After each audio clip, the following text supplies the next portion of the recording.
नमस्कार, आप देख रहे हैं अनंत ज्ञान और मैं हाजिर हूं दिन भर की बड़ी अपडेट्स के साथ। हिमाचल प्रदेश सरकार ने लोक निर्माण विभाग में कार्यरत 5000 से अधिक मल्टीटास्क वर्कर्स को बड़ी राहत देते हुए मासिक मानदेय में 500 रुपए की बढ़ोतरी की है। अब उन्हें 5500 की जगह 6000 रुपए प्रति माह मानदेय मिलेगा। लोक निर्माण विभाग की ओर से ये जारी अधिसूचना के अनुसार ये बढ़ा हुआ मानदेय 1 अप्रैल 2026 से प्रभावी माना जाएगा। ऐसे में कर्मचारियों को पिछले महीने का बकाया एरियर भी मिलेगा और इस संबंध में प्रदेश सरकार के प्रमुख सचिव ने 11 जून 2026 को स्वीकृति प्रदान कर दी है। हिमाचल प्रदेश सरकार ने JOAIT के पदों के लिए अलग राज्य कैडर गठित करने का फैसला लिया है। अब इन पदों पर सभी नियुक्तियों को संचालन भर्ती निदेशालय के माध्यम से किया जाएगा। इसके साथ ही करुणामूलक आधार पर होने वाली नियुक्तियों के आदेश भी भर्ती निदेशालय ही जारी करेगा। ये सभी नियुक्तियां जॉब ट्रेनी आधार पर की जाएंगी और कार्मिक विभाग ने इस संबंध में सभी प्रशासनिक सचिवों और विभाग अध्यक्षों को निर्देश जारी कर दिए हैं। सरकार ने भर्ती प्रक्रिया को तेज, पारदर्शी और व्यवस्थित बनाने के उद्देश्य से ये व्यवस्था लागू की है। वहीं सरकार ने भी ये स्पष्ट किया है कि विभागीय और राज्य कैडर के JOAIT पदों की भर्ती अलग अलग माध्यमों से नहीं होगी। सभी नियुक्तियां एक समन्वित और एकल व्यवस्था के तहत की जाएंगी ताकि भर्ती प्रक्रिया में एकरूपता और पारदर्शिता बनी रहे। हिमाचल प्रदेश सरकार ने वरिष्ठ IAS अधिकारियों को अतिरिक्त जिम्मेदारियां सौंपी हैं। 2010 बैच के IAS अधिकारी अमरजीत सिंह को गृह विभाग के सचिव का अतिरिक्त प्रभार दिया गया है। वे पहले से सहकारिता और नगर एवं ग्राम नियोजन व आवास विभाग के सचिव हैं। वहीं 2008 बैच के IAS अधिकारी आशीष सिंघमार को पशुपालन विभाग के सचिव का अतिरिक्त प्रभार सौंपा गया है। सिंघमार पहले से डिजिटल टेक्नोलॉजी और गवर्नेंस, मुख्यमंत्री सचिवालय, सामान्य प्रशासन, संसदीय कार्य और मानवाधिकार आयोग सहित कई महत्वपूर्ण विभागों का कार्यभार भी संभाल रहे हैं। राजधानी शिमला के पास छराबड़ा स्थित ऐतिहासिक शाही होटल वाइल्ड फ्लावर होटल को लेकर सुखू सरकार ने बड़ा फैसला लिया है। लंबे कानूनी संघर्ष के बाद हिमाचल प्रदेश सरकार अब इस प्रतिष्ठित संपत्ति को 35 साल की लीज पर देने की तैयारी कर रही है और इसके लिए वैश्विक स्तर पर टेंडर भी जारी कर दिए गए हैं, जिसमें दुनिया की बड़ी होटल कंपनियों के बीच प्रतिस्पर्धा देखने को मिल सकती है। वहीं पर्यटन विभाग ने इस 5 सितारा हेरिटेज संपत्ति को ऑपरेशन, मैनेजमेंट और मेंटेनेंस आधार पर लीज पर देने की प्रक्रिया भी शुरू कर दी है। करीब 123 साल पुराने इस लग्जरी रिजॉर्ट में 85 कमरे, स्पा, स्विमिंग पूल और अन्य आधुनिक सुविधाएं हैं। फरवरी 2024 में सुप्रीम कोर्ट के फैसले के बाद सरकार को इसका स्वामित्व मिला था और 2025 में इसका पूर्ण नियंत्रण अपने हाथ में ले लिया था। राजकीय महाविद्यालय बिलासपुर में MCOM द्वितीय सेमेस्टर के दर्जनों छात्र छात्राएं प्रशासनिक लापरवाही का शिकार हो गए हैं। आरोप है कि उन्हें पूरे सेमेस्टर HPU के नियमों के विपरीत गलत विषय पढ़ाया गया। इसका खुलासा परीक्षा फार्म भरने के दौरान हुआ है। छात्रों के अनुसार CBCS नियमों के तहत उन्हें अन्य संकाय का जेनेरिक इलेक्टिव विषय चुनना था, लेकिन उन्हें कॉमर्स विभाग का ऑर्गेनाइजेशनल बिहेवियर एंड डेवलपमेंट विषय पढ़ाया गया।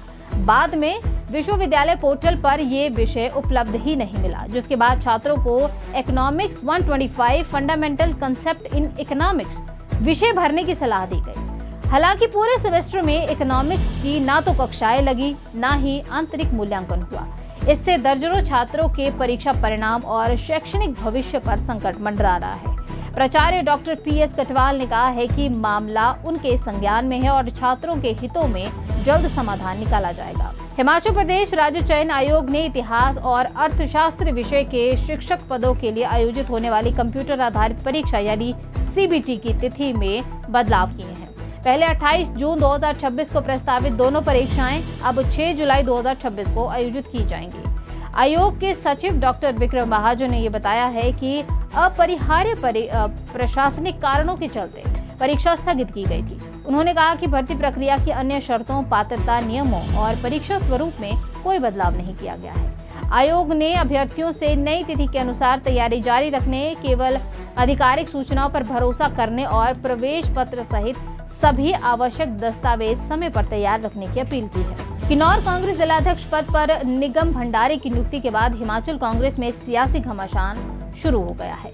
राजस्व मंत्री जगत सिंह नेगी ने नियुक्ति पर नाराजगी जताते हुए निगम भंडारी को भाजपा की B टीम करार दिया है और कांग्रेस में स्लीपर सेल होने का भी आरोप लगाया है। नेगी ने कहा कि नियुक्ति से पहले उनसे कोई राय नहीं ली गई और ये फैसला पार्टी की विचारधारा के लिए नुकसानदेह है। वहीं आपातकाल को लेकर भाजपा के काला दिवस कार्यक्रम पर निशाना साधते हुए उन्होंने भाजपा पर देश में अघोषित इमरजेंसी लगाने और केंद्रीय एजेंसियों के दुरुपयोग का भी आरोप लगाया है। मिनी इजराइल के नाम से मशहूर कुल्लू जिले के कसौल में कथित रेव पार्टियों के आयोजन और प्रशासन की ओर से प्रभावी कार्रवाई न किए जाने पर हिमाचल प्रदेश हाई कोर्ट ने कड़ा रुख अपनाया है। हाई कोर्ट ने कुल्लू के पुलिस अधीक्षक यानी एसपी और उपमंडल अधिकारी एसडीएम के तबादले के आदेश जारी कर दिए हैं।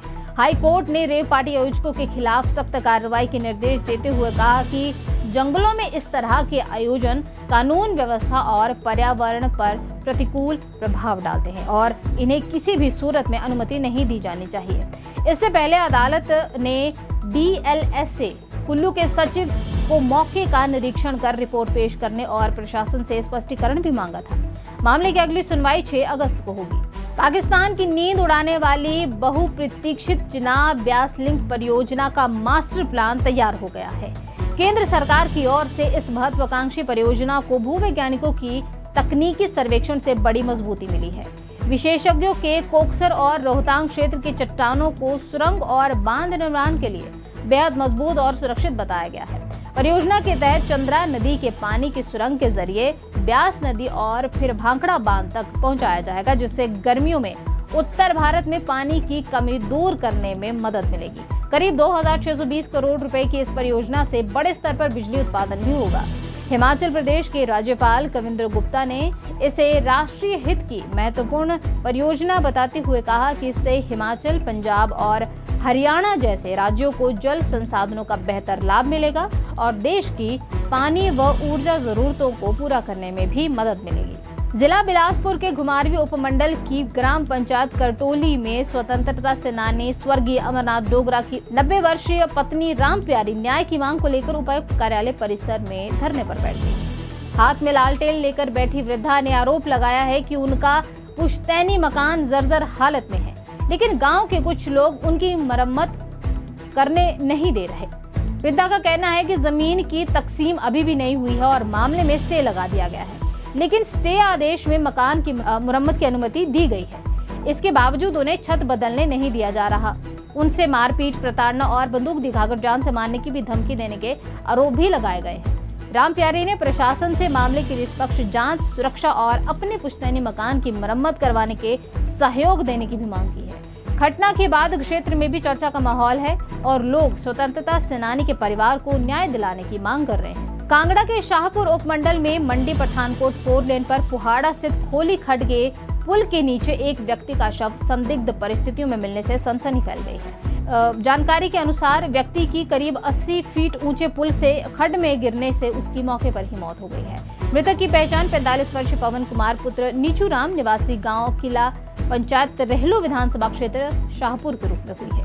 पवन कुमार पेशे से मिस्त्री था और किसी काम के लिए चंबा जिले के भरमौर क्षेत्र गया हुआ था और चंबा शिमला रूट की बस से वापस लौट रहा था। उसे शाहपुर में उतरना था, लेकिन वह गलती से पुहाड़ा में उतर गया। घटना के बाद स्थानीय लोगों ने हत्या की आशंका भी जताई है और 4 लेन पर प्रदर्शन भी किया और निष्पक्ष जांच की भी मांग की है। तो वहीं पुलिस ने शव को पोस्टमार्टम के लिए भेज दिया है और मामले की जांच भी शुरू कर दी है। जिला हमीरपुर के गवर्नमेंट पॉलिटेक्निकल कॉलेज बूड़ू में शनिवार 27 जून को युवाओं के लिए मेगा जॉब फेयर आयोजित किया जाएगा। सिटी ग्रुप एवं सिटी यूनिवर्सिटी के सहयोग से आयोजित इस रोजगार मेले में 25 से अधिक प्रतिष्ठित कंपनियां भाग लेंगी और विभिन्न पदों के लिए योग्य अभ्यर्थियों का चयन करेंगी। कार्यक्रम का शुभारंभ हिमाचल प्रदेश के तकनीकी शिक्षा एवं व्यावसायिक प्रशिक्षण मंत्री राजेश धर्माणी करेंगे। चयनित उम्मीदवारों को मौके पर ही ऑफर लेटर भी प्रदान किया जाएगा। जिला प्रशासन ने जिले और आसपास के क्षेत्रों के शिक्षित बेरोजगार युवाओं से अपने शैक्षणिक दस्तावेज, बायोडाटा और अन्य प्रमाण पत्र के साथ अधिक से अधिक संख्या में इस जॉब फेयर में भाग लेने की भी अपील की है। फिलहाल इस बुलेटिन में इतना ही। हिमाचल की हर छोटी बड़ी खबर के लिए जुड़े रहिए अनंत ज्ञान के साथ।